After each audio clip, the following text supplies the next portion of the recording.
癌症是我们现在最重要人类必须要克服的一个医疗的一个问题，健康的问题。但是其实我们对癌症发生原因很多还是不知道，那基本发生原因并不知道，只知道说人的细胞在整个生命的周期，它是会受到一些伤害，但是伤害这个 DNA 假如没有把它修补回来，那累积的错误越多，那就可能会变成癌症。这是一个很基本的问题。那能够了解的话，那对以后了解癌症发生原因或者治疗方式就有很大的突破。季老师他们的研究成果非常的优秀，可以被 Nature 可以接受，这个是非常大的一个肯定。好，那大家都知道，癌症是从一个正常的细胞变化成一个癌细胞。那要怎么样知道这个正常细胞变成癌细胞的一个方式，以及怎么样去发展药物来去治疗癌细胞，是很重要的课题。那当细胞有这样的一个 DNA 的损伤的时候，正常的细胞如果可以修复它，把它修好，那细胞可以活得很好。那如果损伤的太严重，那细胞也有生物个体也有保护它的机制，它就让其中一颗细胞死亡就好，所以生命还是可以延续。但是呢，最怕的一个状况就是说，这样的一个损伤没有完全修复好，又不足以让一个细胞去死亡，这个时候呢，就是所谓的一个疾病的一个产生的来源。那比如说呢，如果呢细胞的修复 DNA 的一个损伤的机制有了问题，在老鼠的实验你可以看到，老鼠的胚胎它没有办法发育，那甚至有不孕的这样的一个性状的产生。那最有名的例子呢，它是很高的一个高癌症的一个发生率，像最近这个美国的当红影星安吉丽娜·裘丽她做了一个预防性的一个乳房的切除手术。那为什么她要切除她的乳房？因为呢，她有一个这个家族这个癌症遗传史。她的母亲在很早的年纪的时候就有这个乳癌。然后她做一个基因检测，她发现呢，她的基因体带有一个叫 BRCA 基因的一个突变。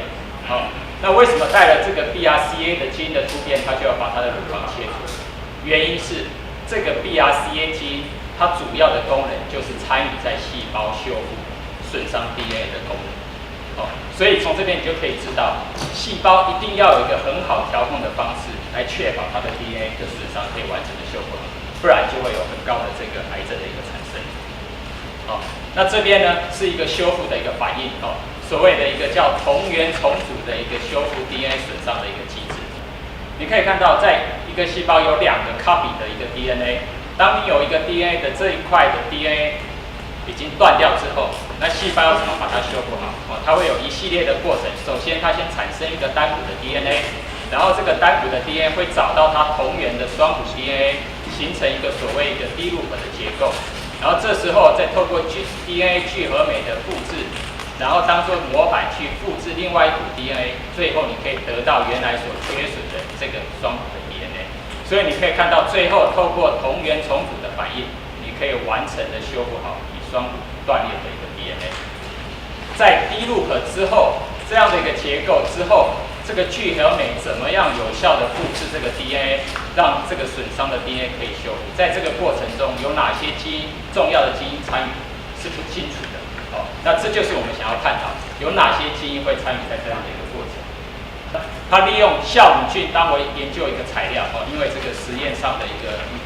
方便性。然后他要找有哪些基因会参与我刚才讲修复 DNA 的一个角色。那这边呢是一个图，利用酵母菌在这个 Y 轴是一个 DNA 修复完成的一个比例，在正常有一个所谓叫 PIF1 解血酶，就是今天的主角PIF1 解血酶，在这个 PIF1 解血酶存在的情况下，酵母菌可以很有效的修复细胞的损伤。但是如果你把 PIF1 解血酶把它做一个突变，那这时候它的修复的效果就大幅的降低。所以这个研究告诉你 ，PIF1 解血酶是参与在基因修复非常重要的一个酵素，一个 enzyme。那什么是 PIF1 解血酶？那这边有一个卡通给大家看。我们知道我们的基因 DNA 它是一个双股螺旋。那 PIF1 解血酶顾名思义，它就是解开双股螺旋 DNA 的一个酵素。所以它是一个蛋白酵素，可以解开双股 DNA。我们可以看当有没有 PIF1 解旋酶存在的时候，这个时候的 DNA 会不会它的复制可以增长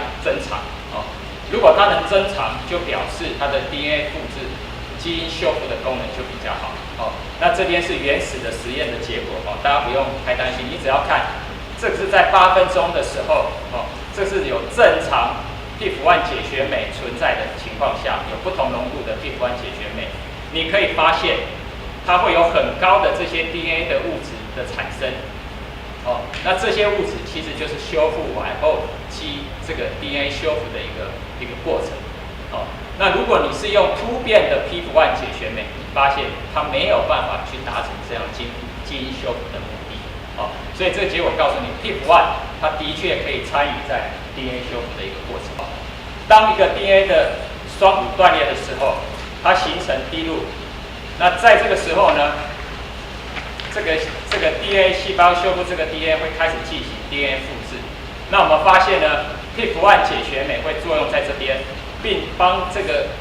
双股的 DNA 把它打开。所以呢，你这个 DNA 聚合酶就可以很有效率的往前走，以这一股红色的做模板来合成另外一股 DNA。所以最后你可以完成的修复的 DNA。但是如果呢，你在 PIF1 解旋酶失火的状态下，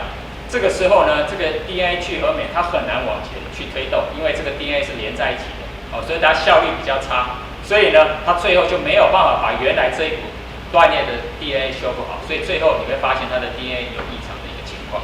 哦，那这就是我们这一篇为什么会在 Nature 期刊登出的原因，因为我们是第一次用遗传学结合生化学的方式来找出 PIF1 解旋酶参与在 DNA 修复以及它作用的一个计算。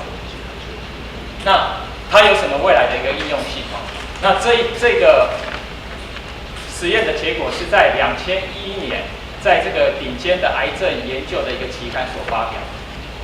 那它的实验呢，它拿癌细胞株，在这个癌细胞株里面呢，有正常的 PIF1 解旋酶，或者是刻意的把 PIF1 解旋酶给抑制掉，哦，然后呢，它处理一个临床的一个杀死癌细胞的用药，哦，叫间折注射剂。然后他看这两个有 PIF1 没有 PIF1 解旋酶，这时候癌细胞的生存率会有什么样的一个情形？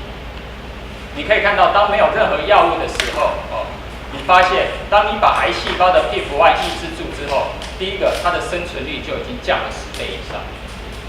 那当你在处理这个造成癌细胞死亡的药物的时候，你发现如果癌细胞有正常 PIF1 解旋酶，它似乎对这个药的忍受性比较好。它比较能够去抗这个药，